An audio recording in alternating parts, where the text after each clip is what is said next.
È scaduto ieri il termine di presentazione delle liste per i candidati alle prossime elezioni amministrative.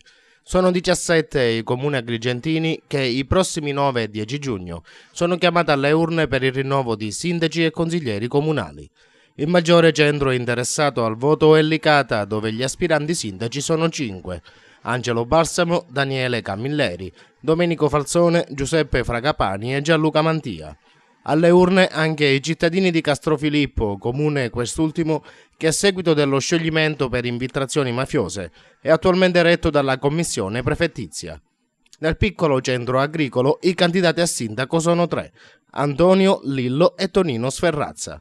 A Palma di Montechiaro, invece, dopo la chiusura anticipata della legislatura del sindaco dimissionario Rosario Bonfanti, si dovrà eleggere il sostituto scegliendo tra i candidati Pasquale Amato, Rosario Bellanti, Stefano Castellino, Giuseppe Lumia, Gioacchino Sorintano e Lina Vizzini.